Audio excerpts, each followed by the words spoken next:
Today's daf we're going to learn is Yoma Nun Aleph. You should also be looking not only at the sheet, but also there's pictures more for the end of the daf. Okay.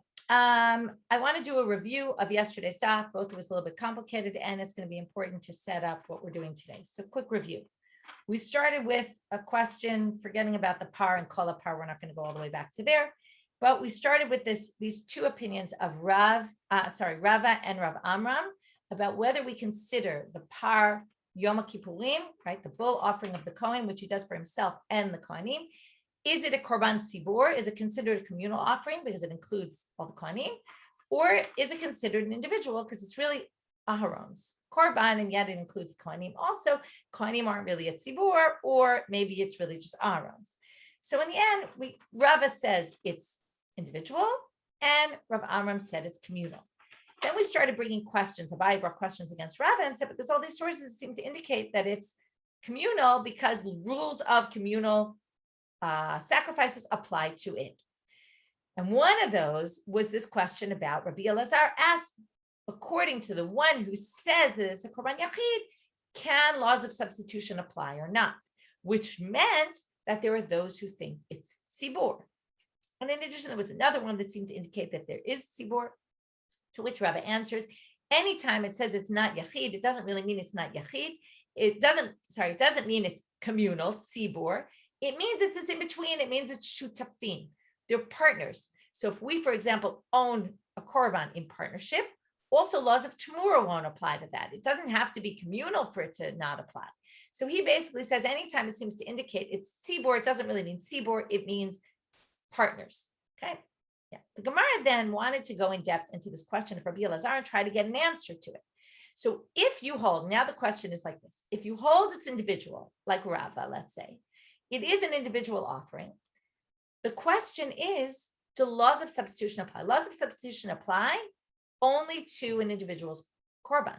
So do we view this, and this is this weird phrase in the Gemara, that achava kohanim b'kviuta mitkapre, that they are, this is what we said about like plaintiffs in a class action suit, that they're all part of the suit. They're all part of the korban since they all receive atonement, which means we're going to call it a partnership, which means there's not going to be loss of tamura.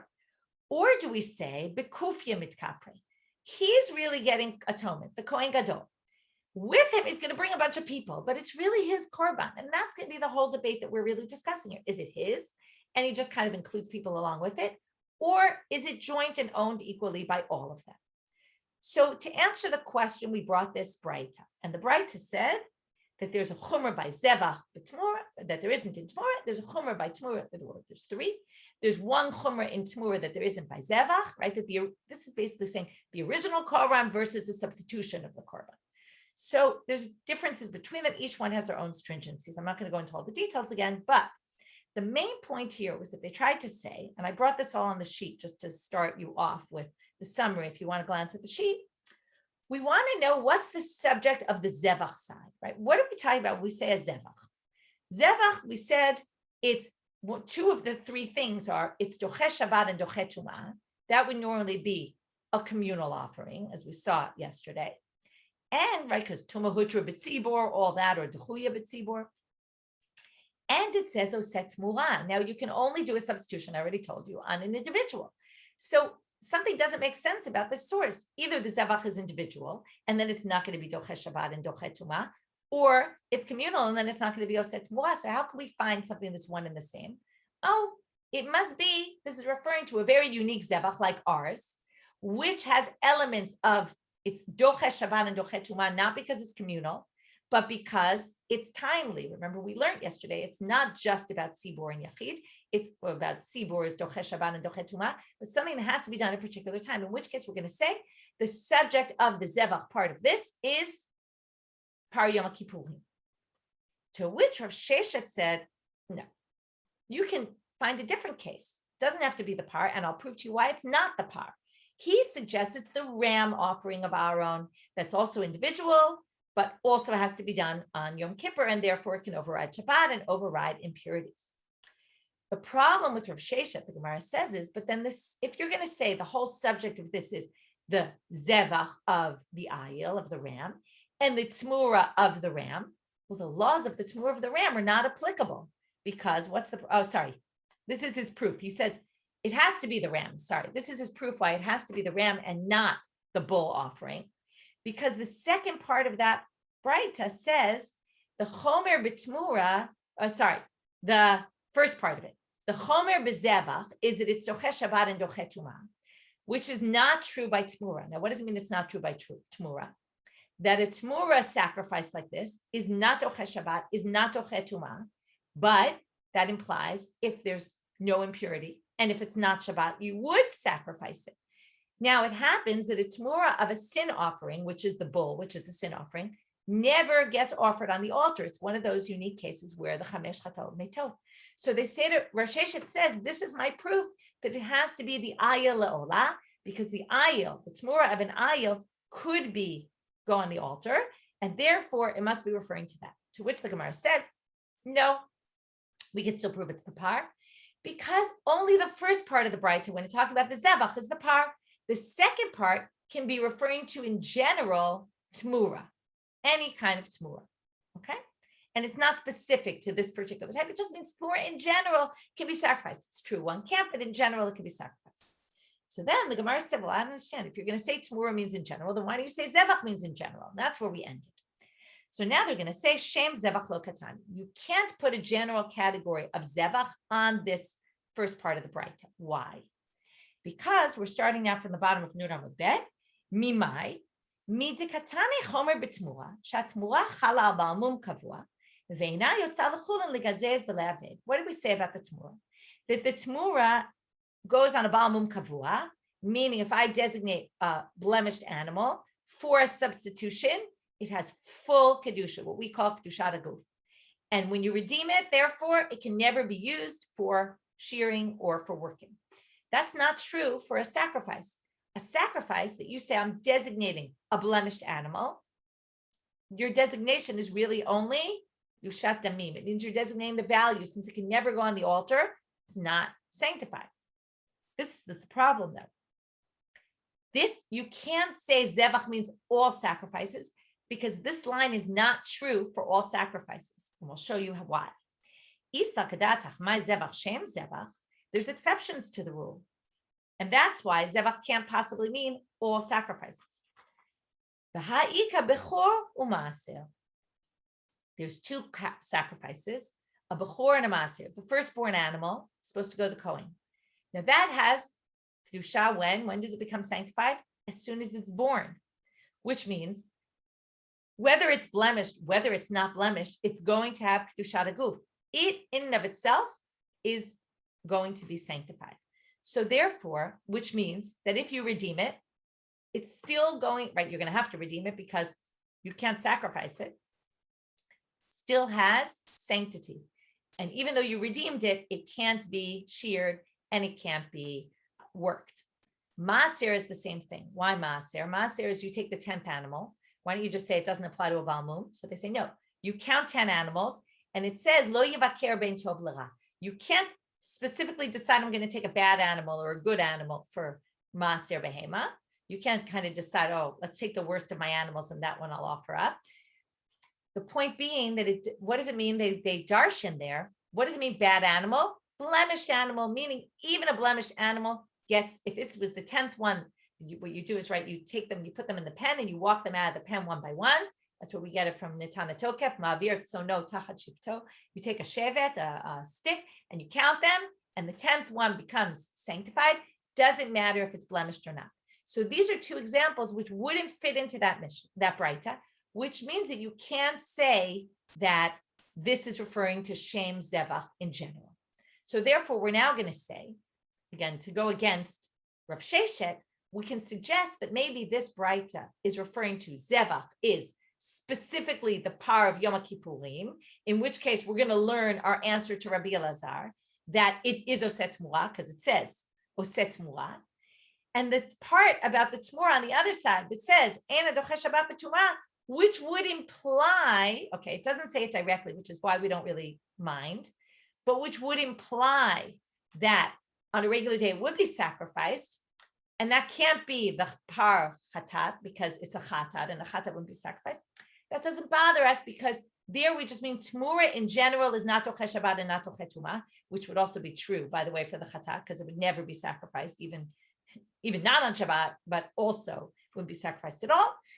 That can all apply to all Tmurot, and therefore we can say that part is general, this part is specific to the Par Yom Kippurim, and that basically knocks out Rav Sheshet's proof how he knew it must be the ayil, the ram. So we don't really know what it is. We're just saying your proof doesn't hold because we could explain it in a way that also fits with the par. Okay, in which case we still don't know, is it Oset Muar, is it not? Because we don't know, is this Braita referring to the par or not? Okay, so again, they can't be Shem Zevach because Bechor Maaser are the exceptions and they wouldn't fit. Because they're Chal Abal Mum Kavua Ve'en Yotzin L'chulin L'gazez V'le'abeh, they also would fit more into the Klal of the Tmura, and therefore this wouldn't be true for them. Ela, Shem Zevach Lo Katani. So therefore you can't say Zevach is general. So now they say, well, Umashna Tmura, Shem, right? So why then Tmura don't we specify? They say Shem Tmura Achati. That's because everything, as I said before, in that Braita applies to Tmura. You can say about all of them, either Machatat, it's not Nohega B'tzibur, there's no Tmura by Tzibur, it's not Toche Shabbat and Tum'ah, and it's Eino Oset Tmura. Okay, so therefore, right, a Tmura on a Tmura is irrelevant. So since that applies to all Tmura, we can keep a general name, and therefore we can say the first part talking about the par, the second part about general Tmura, and therefore, again, Rav Sheshet, your proof that it has to be the ayah, because the inference from that second part doesn't make sense. The inference from the Tmura of the Eino Doche Shabbat B'tuma, the inference being that it is sacrificed normally, though, if it's not Shabbat and it's not Tameh, that inference is only true for the ram and it's not true for the bull. And that was Rav Sheshet's attempt to prove, but we've rejected that. So they say again, right? Shem Tmura Achati, but Zevach Ika B'chor V'Ika Maaser. Okay, that's just reviewing the answer. That was the first part. So the first part was, again, just to be really clear about what's happening here. We had the question of Rabbi Elazar. We brought this Braita to try to prove it, to say the subject of the Braita is the par. We bring Rav Sheshet, who says, no, the subject isn't necessarily the par, which then wouldn't teach us anything about Tmura. And we brought his proof. We rejected his proof, but still we're left with these two answers of how to read that Braita. And then that would affect whether or not we say, if the subject's the par, then we have an answer to our question because it says Oset Tmura. If the subject isn't the par, then we don't have an answer to our question. Now the Gemara is going to ask a question on Rav Sheshet, who said that it's talking about the ayah. Ule Rav Sheshet, Adimochim le be'el Aharon, elo shel Aharon, lukma bePesach. Why specifically did you have to choose the ram of Yom Kippur? You could have chosen something else. You could have chosen the Korban Pesach. Because Korban Pesach has all those criteria. How so? We remember this from Pesach. If you learn Pesachim, we had a lot of dealing with, the Korban Pesach is hutar b'tum'ah. If the majority of the people are tameh, the majority of the kohanim are tameh, you can sacrifice it even if it's impure. And it overrides Shabbat. We obviously do the Korban Pesach on Shabbat. We had that this year where Yud Dalet Chab Shabbat. We didn't bring Korbanot, but on that year, then if they had a year like ours, they would have sacrificed the Korban Pesach on Shabbat. Ve'oset Mura, and there's substitution by Pesach, de Korban Yachidu, because it's an individual Korban. So that would be it would fit perfectly. You don't have to say it's the ram. If you want to reject and say it's not the par, why don't you bring this example? So the answer, who says Korban Pesach is a Korban Yachid? And this is the topic we're going to deal with for the next little bit. Kasaval en shochatin Pesach ala Yachid. If you remember, we saw this opinion in Pesachim. I think it was Rabbi Yehuda's opinion. I don't remember exactly, but I think so. But anyway, someone said there, ain't shochatin Pesach ala Yachid. Remember, Pesach is always done in groups. Again, Pesach is similar to this Par Yom Kippur. It's sort of individual, it's sort of in groups, right? So now, Pesach is done in groups. What if you don't have a group? Are you allowed to bring it on your own? So thank you for checking, Ruth. So it's Rabbi Yehuda's opinion that says that ain't shochatin Pesach ala Yachid. If you're by yourself, you can't slaughter it. It has to be done with at least two people. So therefore, you can't say it's a Korban Yachid. And therefore, it wouldn't work here. Okay, because then it would be Oset Tmura. It wouldn't do Tmura because it's not a Korban Yachid. Right? Remember, anything that's a Shutafim, two people own a Korban together, there's no laws of Tmura. Probably because, right, you don't own it yourself. You can't substitute something in place if you're not the sole owner of it. It's like anything, right? You own something in partnership with someone. You can't decide to sell it, let's say, without consulting with the other person. So it's like the same thing. Substitution doesn't work if you part own it with other people. So he basically says Korban Pesach isn't a Korban Yachid. So now they suggest another possibility though. V'nukma b'Pesach Sheni. Pesach Sheni could be done, even if you hold, like Rabbi Yehuda, the Pesach Rishon can't be done as an individual. Pesach Sheni could be. But what's the problem? If you say Pesach Sheni, there's a problem because Midache Tuma. Tuma is Hutra, right? It says, Dochet HaShabbat ve'et HaTum'ah. Now, Pesach Sheni can't be brought b'Tuma. So it doesn't work. This Braita doesn't make sense to substitute Pesach Sheni because it's not true. We're going to see, maybe it is true. That's going to be our next part. Is Pesach Sheni, can you do it if you're impure? Okay, it's an interesting question. We'll get to it soon. So now, since we're on this topic of Pesach Sheni and Pesach Rishon, is Pesach Rishon individual or tzibur? Right now, we just said Pesach Rishon is tzibur. Pesach Sheni can be considered individual. Okay, so now we're going to say the following. If you recall, and I brought it on the sheet in case you don't remember, yesterday we had, actually didn't say it clearly yesterday. I said it was all part of the Mishnah, but it's really a Mishnah and a Tosefta of Rabbi Meir and Rabbi Yaakov. If you remember, we had the Tanna Kama had said, we didn't see it inside, but Tanna Kama clearly said, Korban Sibur, right? What's the rule for what overrides Shabbat and overrides impurity? It's a communal offering, to which Rabbi Meir said, we had two ways of reading it, but then we read it this way. I'm reading it according to the Gemara's conclusion yesterday. Amarlo Rabbi Meir, if you have the sheet in front of you, it's at the chart at the bottom of the page. Rabbi Meir says to Tanna Kama, I'll give you three examples. Par Yom Kippurim, Chavitei Kohen Gadol Pesach, which are all Korban Yachid, and they're Doche Shabbat, and they're Doche Tumah. So your principle that if it's Tzibur, it overrides everything, but Yachid, you seem to imply, won't override. I'm going to show you there's three Yachid, individual offerings that do override. And one of them, notice, is Pesach. And we just said Pesach is Tzibur, not Yachid, but here he says it's Yachid. Rabbi Yaakov in the Tosefta there, also relating to the same Tanna Kama, says, I got a question from the other side.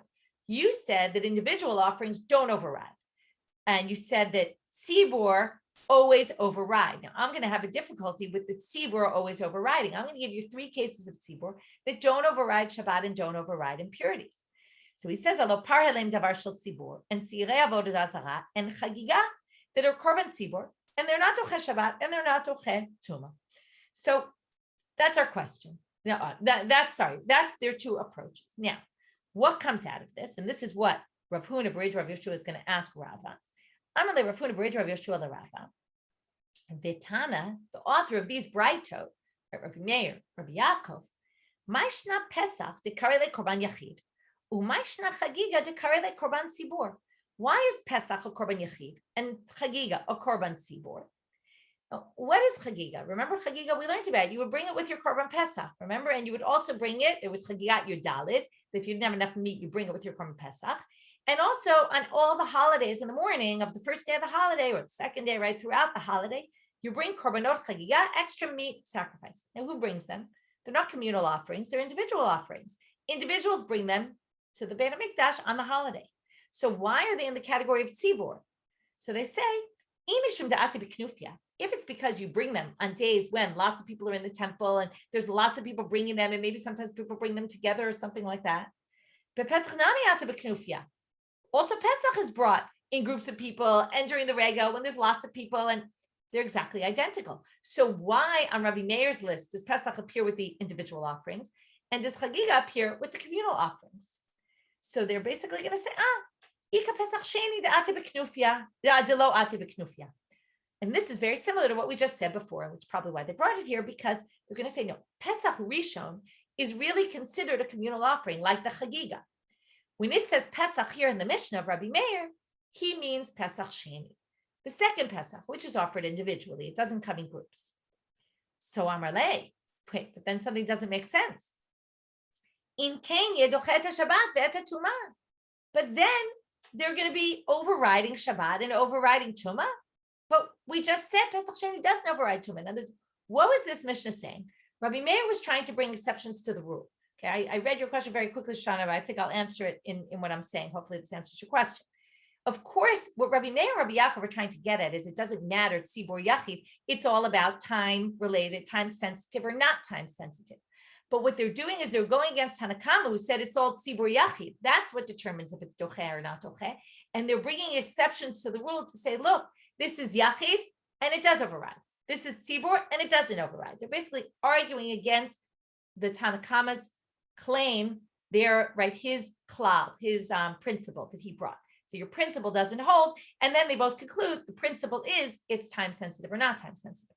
But the point is that Pesach is in the wrong place, basically. Pesach should be tzibur if Chagiga is tzibur. In other words, either you're going to say they're all individual or you're going to say they're all communal, but they should be one and the same.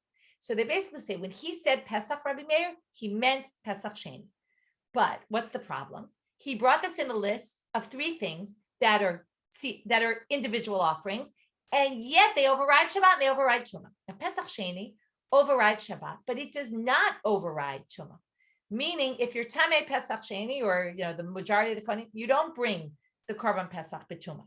Okay, we're actually going to see that there's a machloket about this, and that's what the answer is going to be.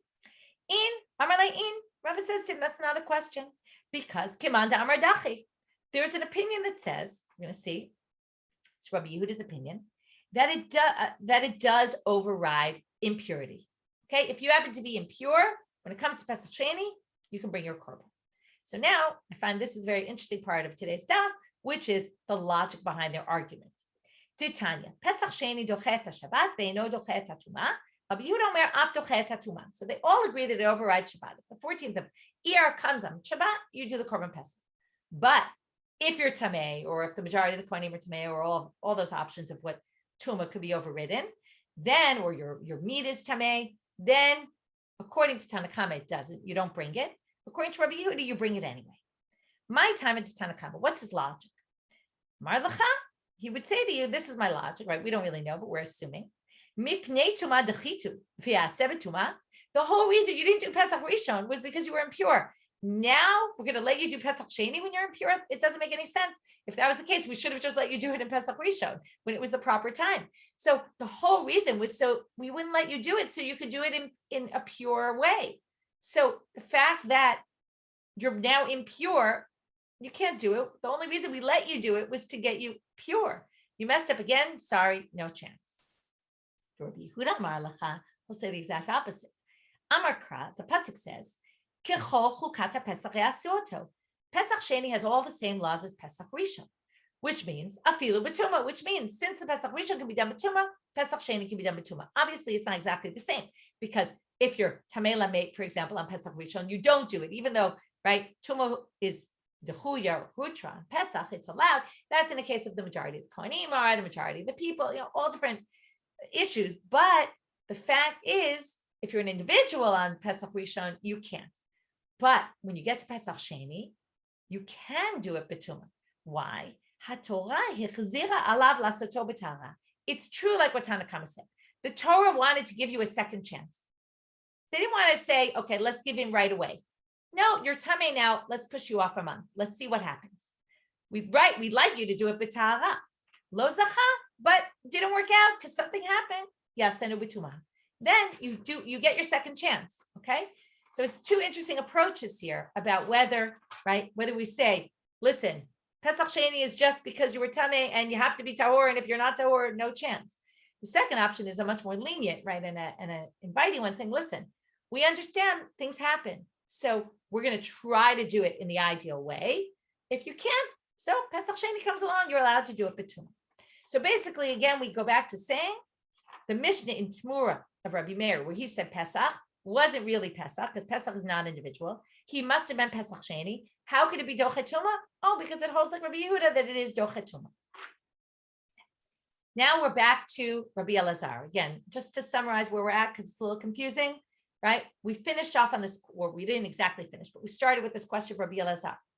If you hold that the Par Yom Kippurim is an individual offering, is it individual entirely, and you can do a substitution, or is it a partnership between the Kohen and all the Kohanim, in which case you can't do a substitution. It's still not Tzibur, but it is a partnership.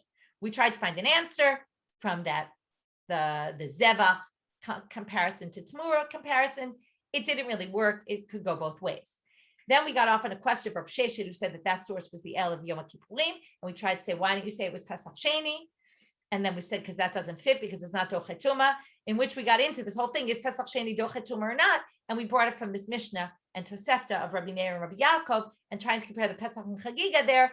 And in the end, concluding that Pesach must be Pesach Sheni, and it is Dochet Tuma. Oh, well, that's because there's a machloket about that whole issue.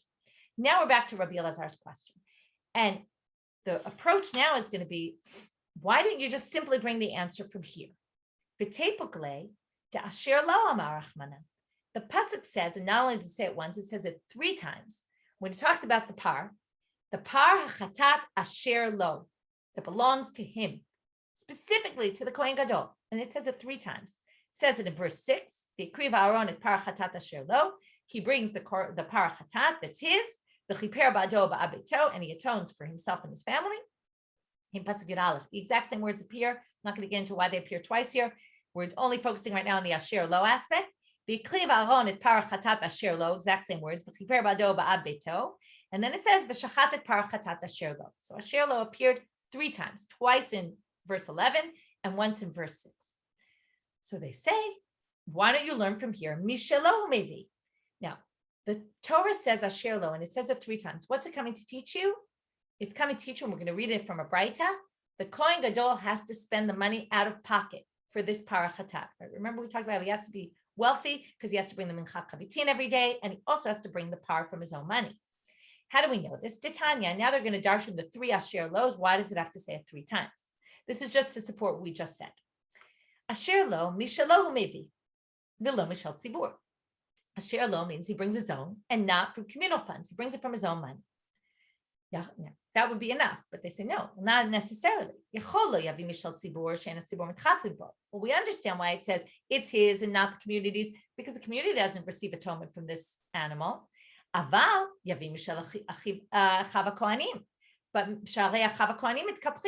maybe he should collect money from all of the other Kohanim, and together they should buy this part, because really they're getting atonement from it just like he is.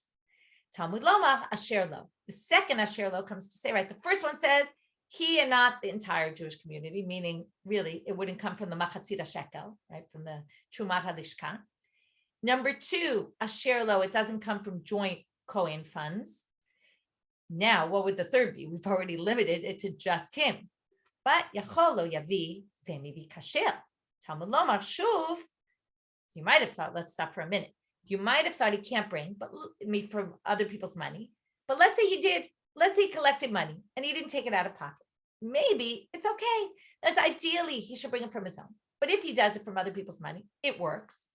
Talmud Lomar shuv. That's why it says a 3rd time. Again, shuv means again. Asher lo shina alav katuv la'akev. Remember, we learned that anytime in Kodshim, the world of Korbanot, it says something twice. This case happens to be 3 times, but here relating to the Kohanim and his brothers, the Kohanim, it says it twice. So that means it has to be done that way, meaning you absolutely cannot take money from anyone else for the sacrifice. It has to be only the Kohen's money. So now this should be your obvious answer, right? The person who pays, right? This is like in the world in general. You could say, look, I paid for it. I have rights. It doesn't always work, but right. And that's what we're going to see today. Just because you paid for something, does that mean you're the only owner of it, the sole owner? So the Gemara says, why didn't Rabbi Elazar just get his answer from here? If he's the only one who pays for it and it has to come from his money only, that must mean he's the owner, and therefore oset mora, it's a korban yachid. It's not a partnership. There's no partnership agreement if they didn't put money down. Well, the Gemara says, can't be true what you're saying. And this is why Rabbi Elazar didn't learn it from here, because you can't prove it. Because according to what you're saying, if they don't have any ownership rights at all for this korban, how on earth can they receive atonement for it?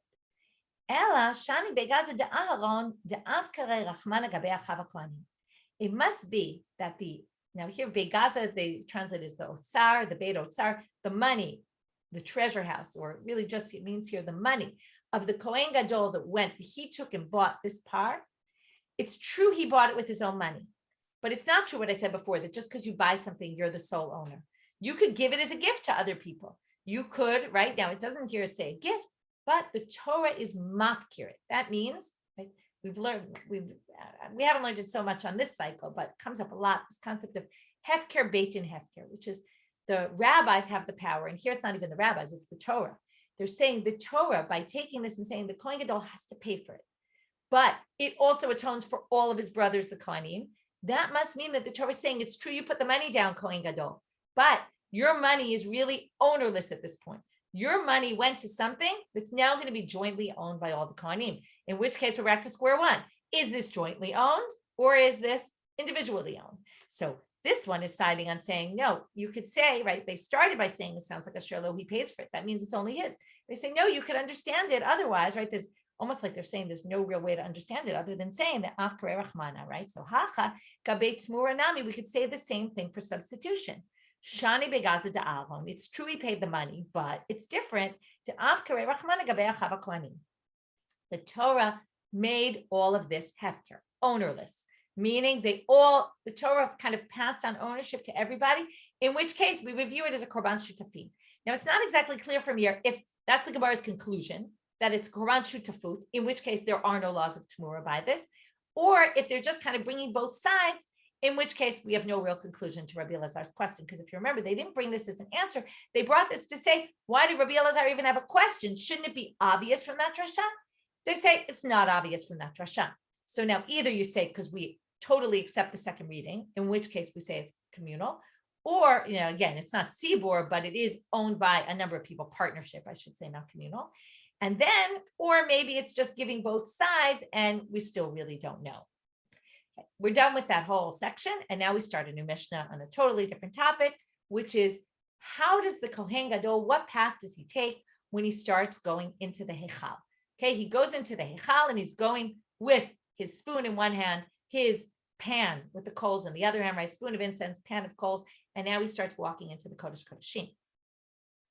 It just reminds me when I was in the Far East, I remember we learned about different temples, and it talked about the temples and how the temples, there was a special way that you walked into the room. It was a whole thing, this whole idea about temples and how you walk in. There was a whole thing I remember in Vietnam specifically. You would never enter a temple. It was the Buddhist temples in the middle. You'd always walk on the side. It's like you never walked into a room in the middle, always on the side. It's the whole logic to how you walk in. What does it have to do with? So we're going to see today, either it's a technical question or, right, like what's in the room physically in the layout and how can you possibly get there?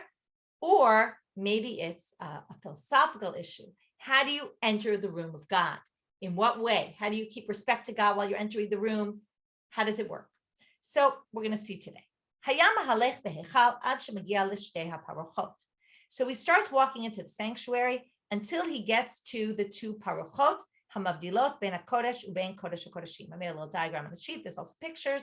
There were these two parochot. Okay, now the first one, we'll get to this later, but the first one opened on the south side, had a little opening on the south side, and you would walk in through there.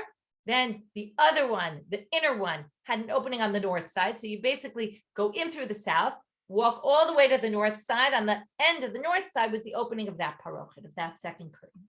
So there were two curtains that would separate between the sanctuary and the Kodesh Kodeshim.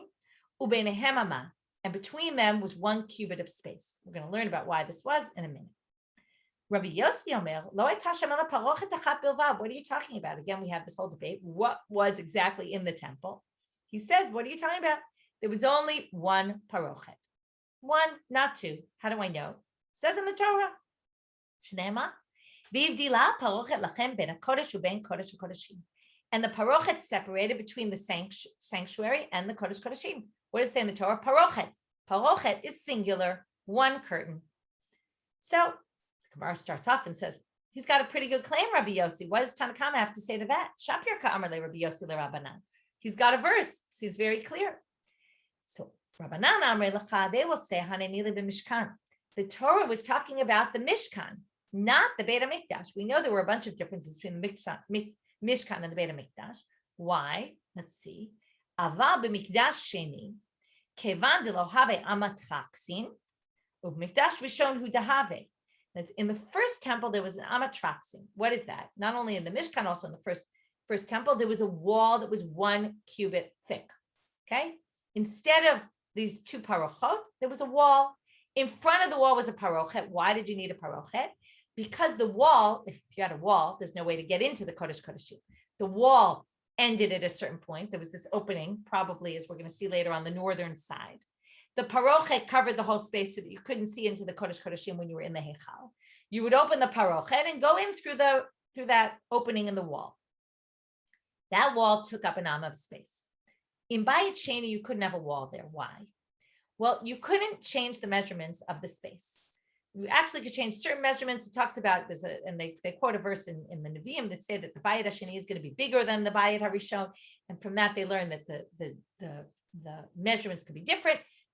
Mostly they're the same, but certain ones can be different. The height, what did it mean? The height of the Heichal was taller than the height of the Heichal and Bayit Rishon, second temple. Now, once you have a higher wall, it was 30 cubits in the first and 40 in the second. Now, here, I know I have some architects listening. So they claim that you can't have a 1 cubit thick wall for a 40 cubit high wall. In other words, you need more thickness. In fact, most of the walls were 5 cubits wide. So this 1 cubit is not going to work. So therefore, they had to do parochot instead of walls. So therefore, now they had to have Rabbanit.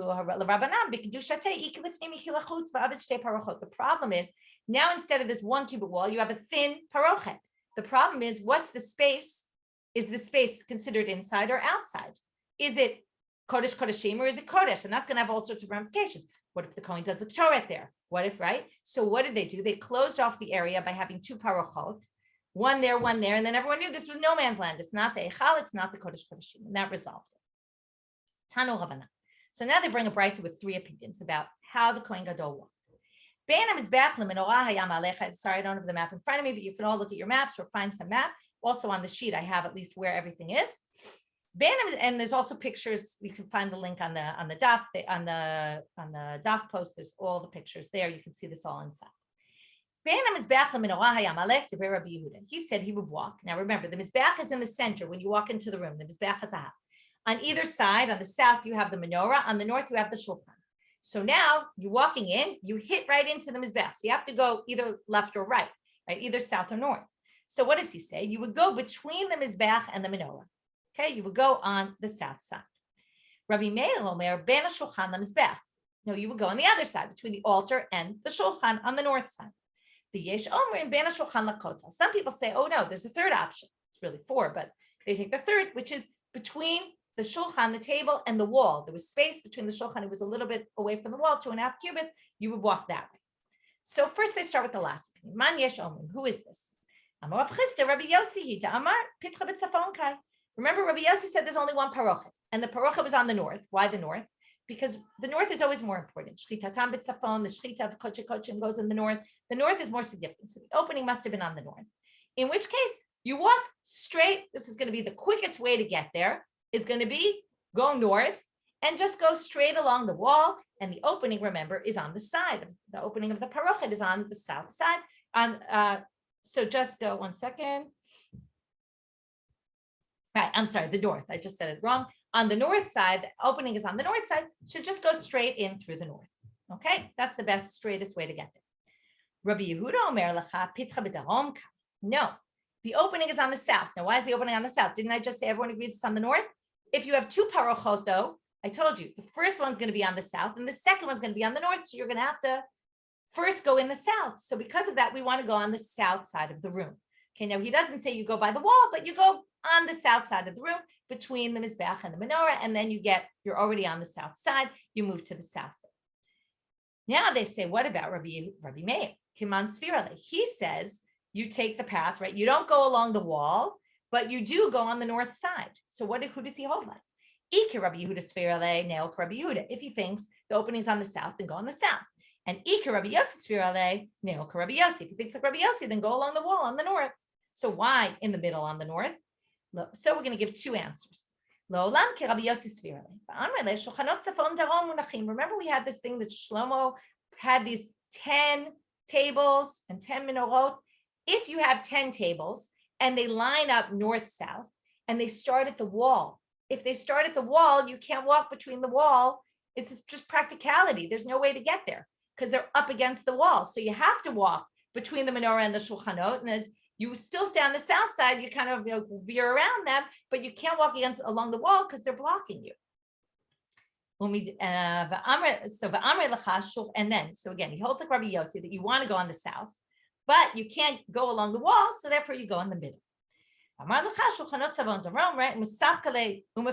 shulchan's blocking you. You can't get there. Alternatively, and then it's just technical. Alternatively, you could say the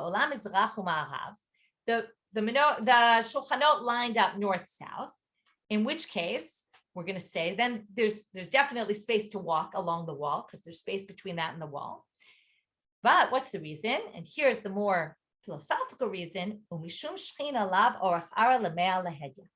You can't just go straight in.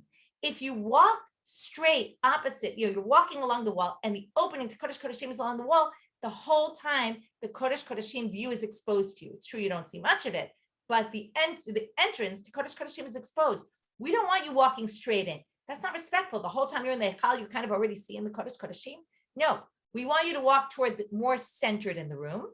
And therefore, when you're walking more centered, at the end, then you go all the way to the wall. So you stay on the south side, so you're closer to the entrance, but you don't walk along the wall because that's not respectful to God.